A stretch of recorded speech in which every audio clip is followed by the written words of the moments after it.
expectations play a huge role in economics. So what I want to today, not only in asset pricing, I mean, asset pricing, obviously, it's all about the future, really, but also in the kind of issues we have discussed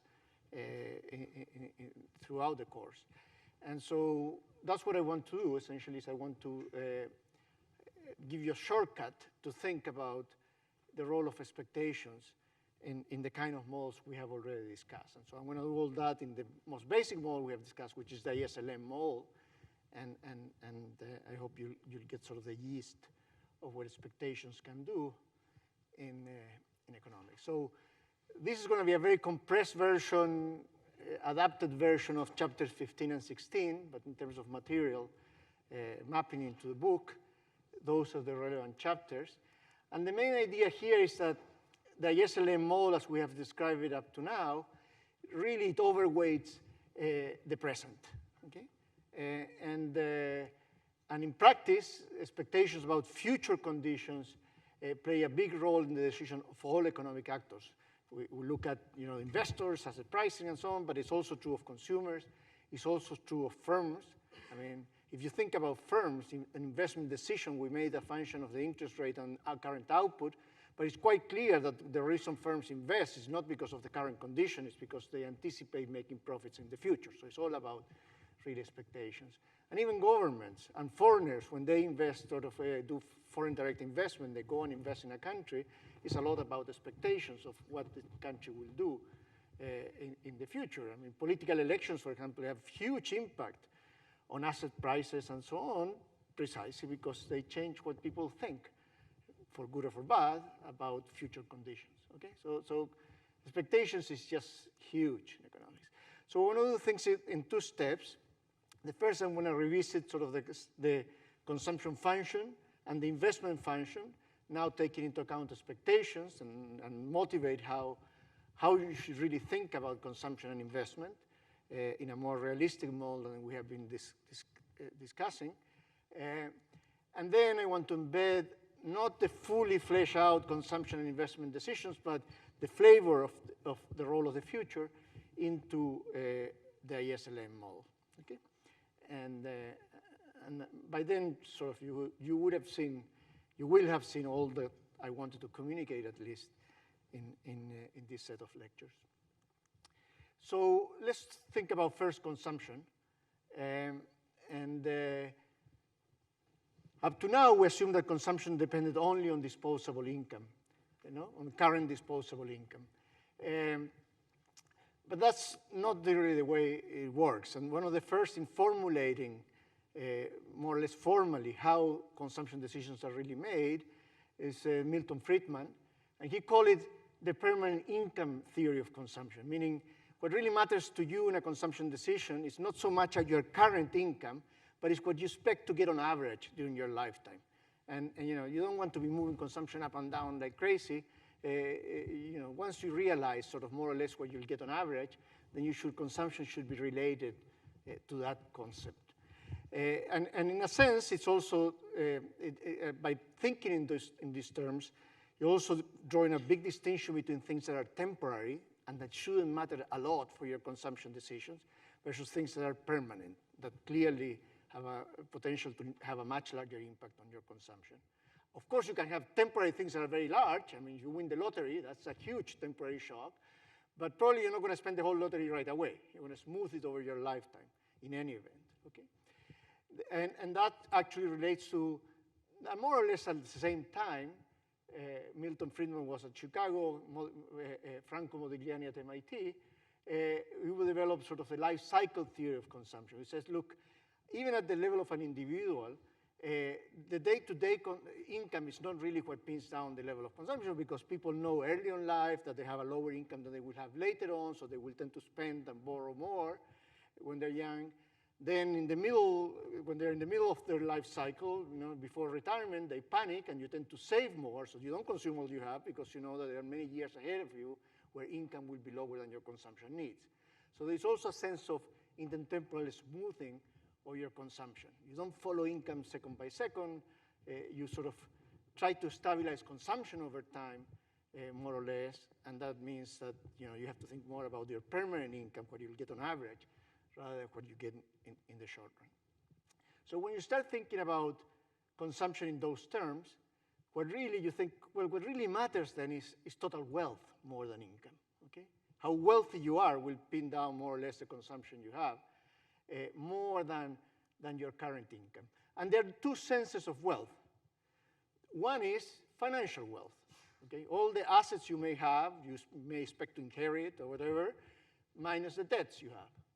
So very much as we discussed in the previous lecture in the context of asset pricing, the expected present discounted value of the cash flows of all the assets you have, okay? That's your financial wealth. And that's important. You have more financial wealth. Even if you have no income today, you will probably borrow against that wealth to the extent that you can, and probably the banks will be more willing to lend to you if they know that you have a lot of wealth, and so you're going to fund the consumption, which is above your current income, just because you have more financial wealth. Okay.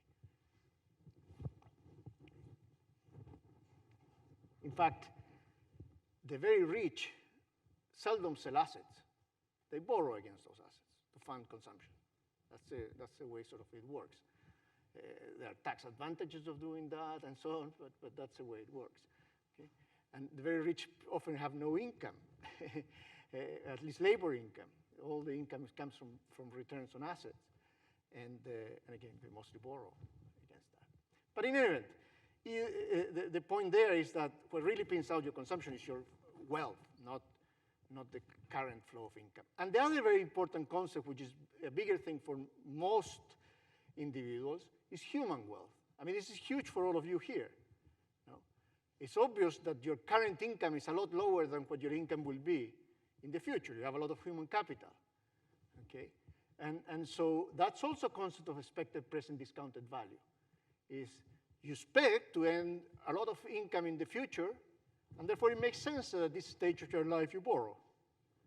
Now, banks are a little bit more reluctant of lending you against your human capital than lending you against your financial assets. It's easier to borrow against a house than against your future income.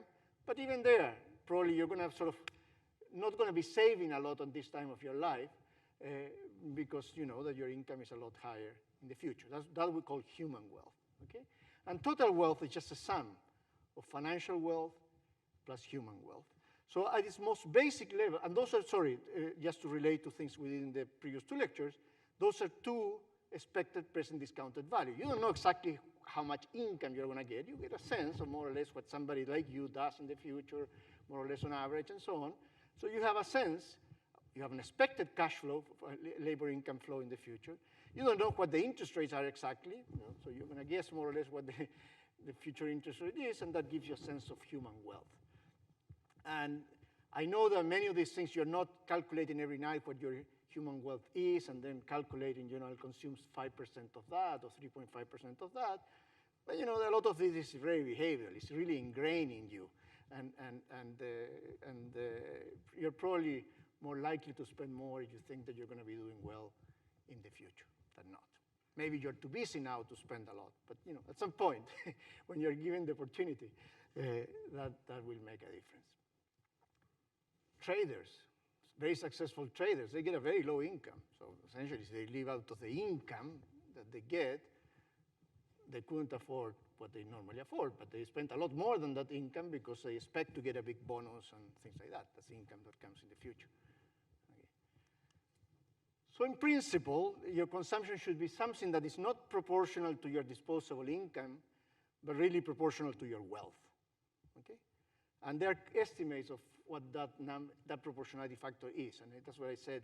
It depends on the type of assets we're talking about, but it's about 0.03, that kind of thing. Okay? Now, in reality, that's just, it's true, this is a better economic concept than just putting income in there. But in reality, both things really matter. So a more realistic consumption function is something that depends on both things. For a variety of reasons. There maybe we have no savings, and really we call even them hand to mouth. They live by the income they're receiving in every single period. Those people are not thinking about smoothing consumption over time. They're consuming whatever income they receive.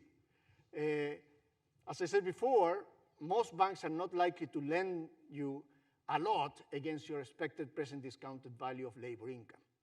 Okay? So you may be constrained in the short run. Your income, you think about how wealthy you'll be, but you also think about sort of your flows, the cash flow you're receiving. That's also part of your consideration. So in reality, it's a mixture of those two things. When you look at the micro level at different individuals, the composition changes. The richer you are, the more this term matters, the less this one matters, the poorer you are, this term overwhelms that term. That's more or less how it works. But on average, it looks like that. So, we weren't wrong when we did ISLM and having the consumption function as increasing in disposable income. But I always told you there is a lot of interesting stuff hidden in that little C0, in that autonomous component of consumption. Well, that lots of interesting things has a lot to do with wealth. Okay. And again, this term here is something that captures a lot sort of things that are permanent. Well, this one captures a lot cyclical components and things of that kind.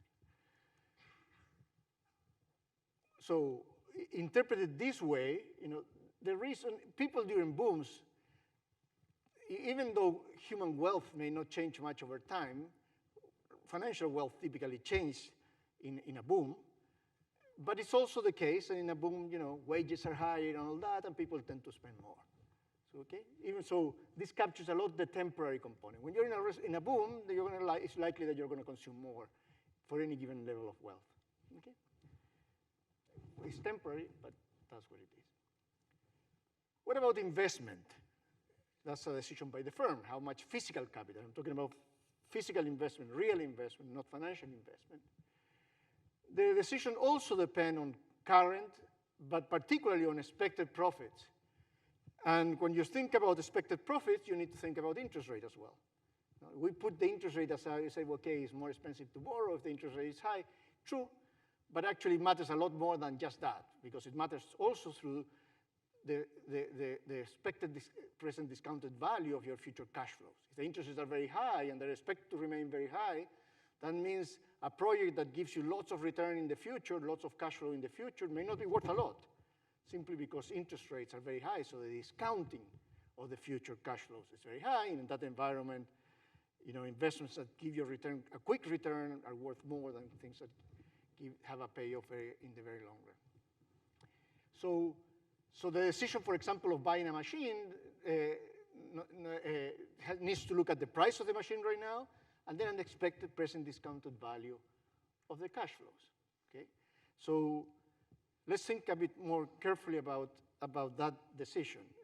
So suppose you buy a machine for a price, let's normalize that price to 1. The first thing you need to know is, well, how long will this machine last? Because I need to know, for how many years I'm going to get a cash flow out of these things. And a reasonable assumption is for most machines is have some sort of geometric depreciation. So meaning, it's not deterministic, it's more or less, machines break down occasionally, but there's a certain probability that they break down.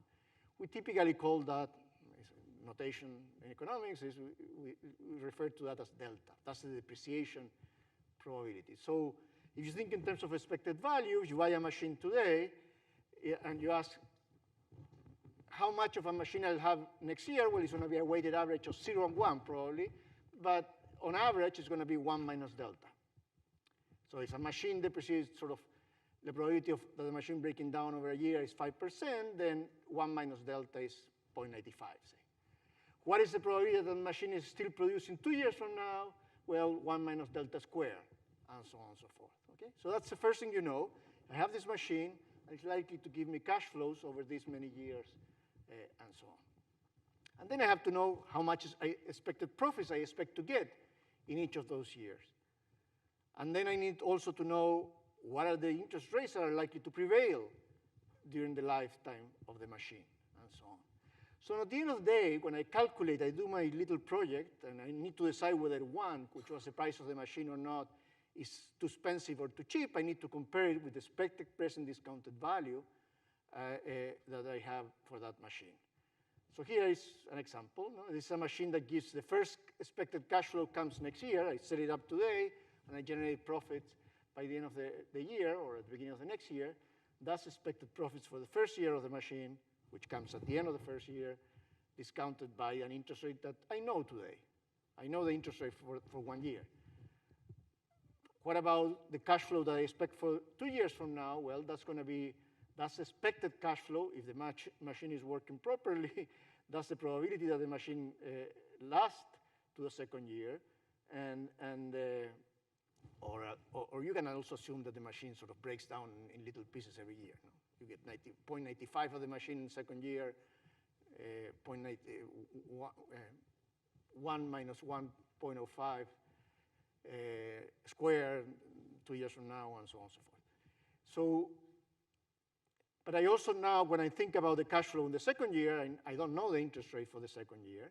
So I need to have an expected interest rate here.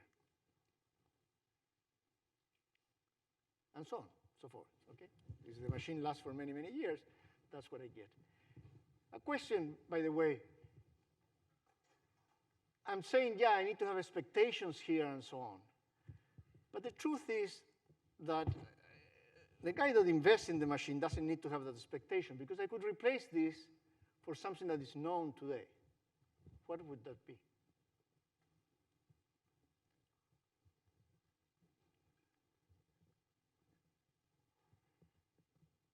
I'm saying, when I calculate the expected cash flow, when I'm discounting the 2 years out cash flow, I'm going to have an interest rate that I know, the one from time 0 to the end of the first year, but I don't know the interest rate that prevails from the end of year 1 to the end of year 2.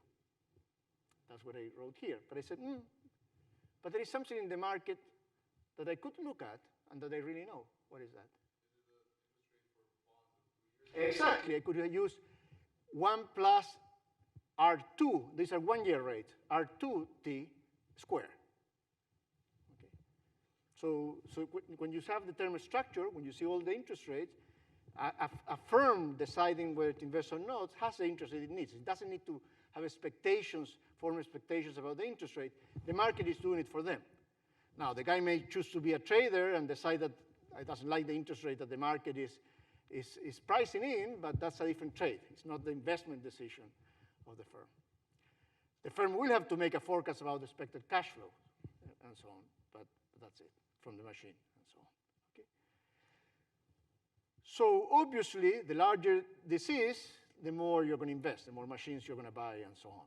Okay. So in principle, a better investment function, remember we wrote an investment function as investment, a function of output, current output, which you said is a proxy for sales, and then the interest rate. Well, a better concept is that one, which does depend on aggregate activity, depends on many things, but not only today's, also the ones that you expect for the future, okay? And it depends on the interest rate, not only today's interest rate, though, also the interest rates of the future. No? If I look at this expression, even if the interest rate today doesn't change, but I expect the interest rate to change in the future, to go up, that will lower the value of my project. Okay? We had no space for that when we posited the initial investment function, but here we have that. Okay? And sorry, this is an increasing function of that. The higher is V, the higher is expected present discounted value of buying a machine, given the price, the larger is the investment. Now, this is in principle. In practice, current cash flows also matter a lot, okay? So in the same sense as in the case of the consumption function, we said, yeah, in principle, it's only wealth that matters, but in practice, there's lots of consumers that are financially constrained, they're hand to mouth and so on, so current income also matters. Well, for firms, the same is true. Because, and the main reason for that really is financial frictions in the case of the firm. Because a firm may arrive with a great project to a bank, but the bank may decide that it doesn't trust as much, or it's not as optimistic as the firm is, and so on, so it may not borrow. The firm may not be able to borrow as much as it would want, given how optimistic that particular firm is on its own project. The bank may say, no, I'm going to be more conservative here since I'm lending you the money. And then one way that firms use actually to get around financial constraints is simply by retaining earnings, meaning they generate a cash flow and they save. Firms save a lot, by the way. You know, companies like Apple and so on save an enormous amount, huge deposits, US treasuries and so on and so forth. In the case of Apple, it's not to relax financial constraints, although it has something to do with being opportunistic, having the opportunity to buy things that are in distress. But many firms, especially smaller firms, have deposits and cash flow and so on, mostly because if they get a good opportunity, they may face financial constraints. So if current activity is high, sales are high, firms are going to be less likely to be financially constrained, and that's the reason current profits also enter. Now, current profits is going to be an increasing function of output over capital. That, for any given level of capital, if output goes up, that's going to generate more profits. And so we can write our investment function a little bit like we had in the earlier lectures, but now we put VT here, YT, and the interest rate, and interest and future output, and future interest rates enter all through this term here. And again, investment here is increasing with respect to VT, and it's increasing with respect to YT. Okay? So that's a far more realistic model. So you go back to ISLM and put this type of consumption function and investment functions, and they're going to make a lot of sense. Again, the concept of something persistent. Persistent things should matter a lot more than temporary things. Okay? So naturally, if you expect profits to remain high for a very long period of time, that machine is going to be worth a lot more than if you only expect the machine to be very profitable for only 1 year. Okay? And so anything that's likely to be persistent is also likely to have a much larger impact. There are important exceptions, but I'm not going to get into that now. And the same is true for interest rates. You know, if I expect if interest rates are high today, but we expect them to go down in the near future, then that's not going to affect a lot the discounting of future profits. But if interest rates go up today and I expect them to remain high for a long time, that's going to affect a lot more the present value of profits, and therefore it's going to depress investment a lot more. In fact, central banks, much more than playing with the current interest rate, they play with your minds. That's what they do. They are always telling you stories for why interest rate will remain high, for why, they don't want, they only control an interest rate that is an overnight interest rate, really. But and with that, nobody cares about the overnight rate except for some traders out there. No, but since they want to influence aggregate demand, that is, they want to influence consumption and investment, they need to convince you that this stuff will last for some time, because otherwise it will be irrelevant. Because if you want to reduce aggregate demand, you want to convince firms and households and so on that the interest rate will remain high for a while. Otherwise, you're going to get very little effect out of that. One of the problems they're having now, actually, when the Fed is trying to cool the economy, is that they keep hiking rates, but the loan rates have begun to decline already. That's a problem for them. They would like you not to believe, markets not to believe that will happen, and that's a big issue. Okay, so let's think about this ISLM with expectations. So what we said is, what really we're after, in the ISLM model, remember, ISLM model is a model in which aggregate demand determines output, and that's what happens in the short run. And the biggest components of aggregate demand, aside from the government, which is something that moves more or less, with different behavioral functions, we're not talking a lot about that here, but the big drivers are consumption and investment. Those are at least the private sector drivers of aggregate demand, consumption and investment.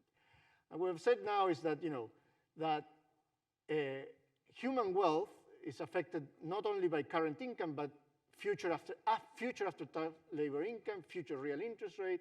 That affects human wealth, that affects consumption. Future real dividends plus future real interest rate affect the value of stocks. That's a very important financial wealth. Future nominal interest rate affect the price of bonds. So all these rates enter here, the price of nominal bonds. For firms, future after-tax profits affect expected present value. Future real interest rate affect also these expected present values. Okay, so there's a lot that says future in this column here that enters into the consumption and investment decisions that we care about. That's what I showed you in the previous slides. So remember the basic ISLM model, we wrote it this way. Output was determined by aggregate demand and closed economy, forget all that, fully sticky prices. And we wrote consumption as these functions. So aggregate demand was increasing in output and government expenditure, decreasing in taxes, and decreasing on the interest rate. So a shortcut, so what I want to do now is give you a shortcut to integrate these views of expectations, or the concept of expectations, into this very basic ISLM model, okay? So think of now of aggregate demand, rather than just being a function of current variables, be also a function of the same variables, but in the future, okay? So aggregate demand is a function, as before, of current output, current taxes, current interest rate, current government expenditure, but also function, and with the same signs, of future output. So it's increasing, A is increasing in expected future output, is decreasing in expected future taxes, is decreasing in expected future interest rate, is increasing in expected future government expenditure, although I'm not going to play with this here because of something very specific that I'll discuss later on. Okay? But, so that's the shortcut. Okay? The LM is going to be the same as before. So what I want you to think about now is a model that is like the one you had before, with the same LM, but now the IS is a little bit richer. It has more parameters. These are parameters, because I'm going to determine today's output, but it's going to be a function of more parameters. And all these parameters are essentially the same variables that we worry about today, but are the variables we expect of those, are the values we expect for those variables in the future. And again, with the same sign. So if taxes go up today, aggregate demand will decline and output will decline. But if I expect future taxes to go up as well, then that's going to depress aggregate demand even more. Okay? That's the type of logic I want you to develop. So that's the way our model will look. You know? So this is the IS in the same space I had before, you know? Interest rate and output, current output. I'm trying to determine current output. But now I have lots of parameters that I didn't have before. I have, things that shift the IS to the left. If taxes go up today, this IS will shift to the left. Do you think it will shift to the left more or less than it did in lecture 3 or 4?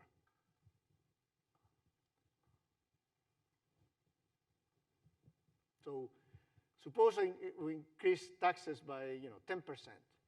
Will that reduce output more or less than when we had the static ISLM model? Yeah? Depends on the expectation. Okay, but I haven't moved. These are parameters for my curve, so I don't get the right to move them.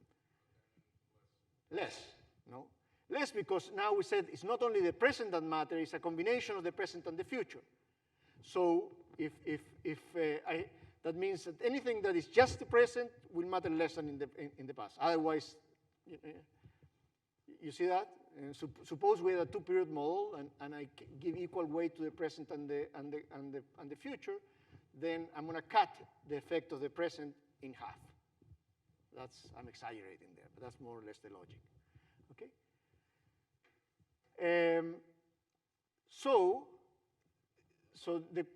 You correctly said, well, it depends on whether I expect the future taxes to change or not. Fine. That tells you there's a difference between changing temporarily the taxes and increasing taxes permanently. Permanently here means for the 2 periods. So what happens with this curve? So we decided that increasing taxes reduces this IS to the left, by a smaller amount than in the past, what happens if you expect taxes to increase in the future? Which wealth goes down? Human wealth in particular. Your human wealth will go down because you expect your disposable income to be taxed more in the future. So that will also shift the IS to the left. Okay? And that's the reason that if you have a permanent, expected permanent increase in taxes today and next year, then that gets us back to the type of shift in the IS that we had when we had the static model. Okay? It's the sum of the two. It's a permanent. So permanent changes will behave very similarly to the way sort of the static model worked, if they're permanent. Okay? In a sense, that model was a very good summary of permanent changes in taxes, permanent changes in interest rate, and so on. Change in government expenditure, same idea. It will also move aggregate demand to the right. But will it do it by more or less? Well, think how government expenditure worked in the basic model, in the static model. It increased aggregate demand, and that then led to multiplier, and we got a lot more income and so on. Now, if we expect this government expenditure to be temporary, that multiplier also will be a lot smaller, because yes, it will increase income, but people are not going to spend all the income today. That depends on whether they expect future income to also go up as well or not. Okay? And that's the reason that, again, if you expect this government expenditure to go up permanently and nothing else change, then you can expect income to go up in the future as well, and then you get more or less the same effect. Now, that's a tricky experiment, because if you, and it's very relevant for today, if government expenditure goes up permanently, it's unlikely that the central bank will remain and move. And so you also have to start thinking, well, what will the central bank do? Okay, and that takes me to this variable here. Okay, this variable here. So, well, before I discuss this variable, actually, let me point out that it's not accidental that I made this curve a lot steeper than it used to look. I mean, this looks like a pretty steep IS curve, which is a way of saying that a given change in interest rate now has a very small effect on current output. Okay? Much smaller than we had in the static model.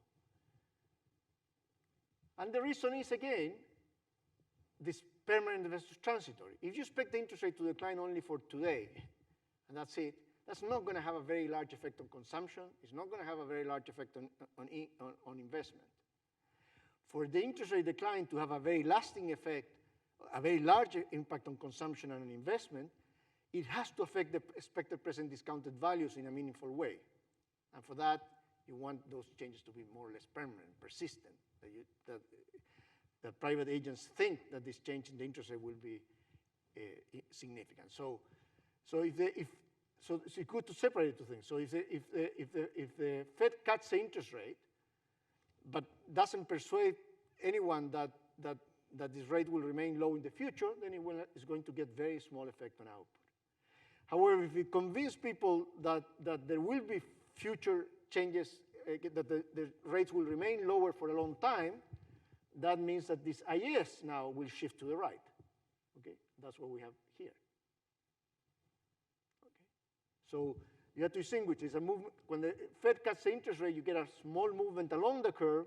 But if the Fed persuades you that this is a long-lasting cut in interest rate, then the IS shift to the right, and you recover sort of the power of monetary policy. Monetary policy depends a lot on its ability to convince people that things will remain in the direction that they want. Okay? If they fail, there was a famous episode in U.S. monetary policy during the times of Alan Greenspan. Alan Greenspan is known as one of the biggest central bankers that the U.S. has had, at least in recent memory.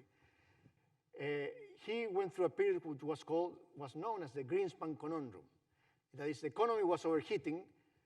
He kept hiking interest rates, but the long rates kept coming down. And so he couldn't cool off the economy.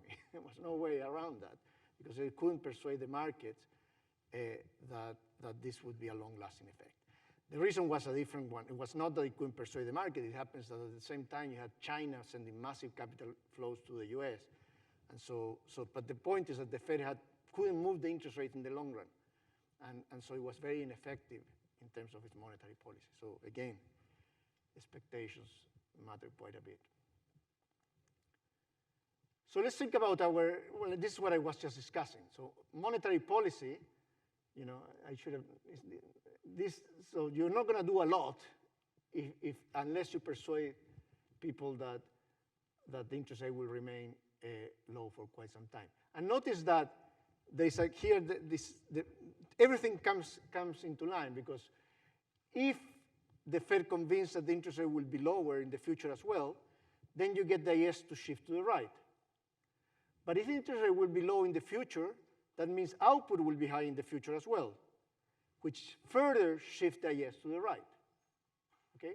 If you convince the markets and consumers, households, and so on, that you're cutting interest rate, and that with that you'll be successful in creating getting out of a recession, for example, in the future, that also increases human wealth, expected percentage value of cash flows, of profits, and so on and so forth, because you're giving sort of better economic conditions in the future.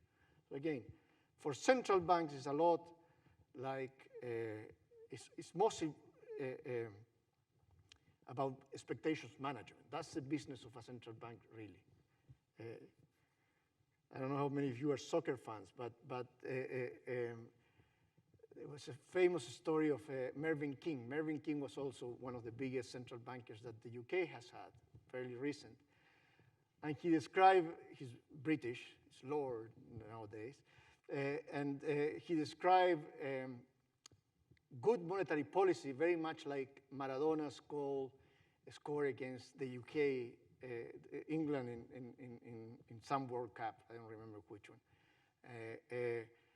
And it's essentially Maradona picked the ball, in his side of the field, and he essentially drew in a straight line to the goal and score. But he persuaded everyone around to move away from his path, and that was a successful strategy. And central banks do a lot of that, lots of talking, and at the end of the day, the true actions of moving the interest rates are the least important part of really a monetary policy strategy. Fiscal policy can be quite tricky here, actually. So we know that the fiscal contraction, a reduction in government expenditure, if you just think about the basic ISLM model, what happens? Well, it's a fiscal contraction. You reduce government expenditure, that will certainly reduce output. No? All the ISLM, you reduce government expenditure, just shift the IS to the left, and that reduces output. When you have expectations, things are a little trickier, because it depends a lot on what you expect the central bank to do in the future, and it expects a lot on what the private sector, how the private sector responds to that. So, for example, if you have a fiscal contraction that leads to an anticipation of a big cut in interest rates in the future, that may be expansionary, or it can offset quite a bit of the fiscal contraction side. And in fact, most of the time when you have episodes of fiscal consolidation in environments that are not of very high distress, financial crisis and so on, it typically sort of, how successful that is depends a lot on whether people expect to be a sort of implicit deal between the central bank and the Treasury. Okay? If people expect that fiscal contraction will come with much looser monetary policy conditions, then the fiscal contraction is not as contractionary as it could be otherwise. And if for some reason, the fiscal deficit, sort of the perception of fiscal deficit was really dragging the economy down because people didn't know when there could be a financial crisis in the near future and so on, then you can get a situation in which the fiscal contraction today improves the perception of stability of the country in the future, which in turn may increase expected future income and be expansionary. So, most of the fiscal contractions are contractionary, but there are some famous episodes of what they're called expansionary fiscal contractions. One of the most classic cases, West-known cases, is Ireland, okay, in the late 80s. Ireland had massive fiscal deficits. And all they talk about was fiscal deficits, okay? Because they had very large fiscal deficits relative to GDP. And the economy was really sort of stagnating and going through cycles and so on. And it was all around this fiscal deficit and so on. So towards the late 80s, they began a deliberate plan of fiscal consolidation. Fiscal consolidation means essentially reducing the deficit. And they were very successful, as you can see. But contrary to expectations, at least, output growth did not decline, actually. They finally sort of, they had a very good period like that. So that's all, it was all about expectations. Notice that unemployment, though, did go up. Okay, so despite the fact that you got more unemployment and so on, output began to grow. Okay, because firms began to invest more, consumers became more optimistic. In fact, you see the household saving rate declined dramatically. It's all consumption and investment did that. Okay, consumption and investment. People consume more, invest more, because sort of everything looked a lot better. They have been struggling with this for very long. And they finally, they had gotten that behind them. Now, this example is abused by almost anyone that wants to cut taxes and things like that. By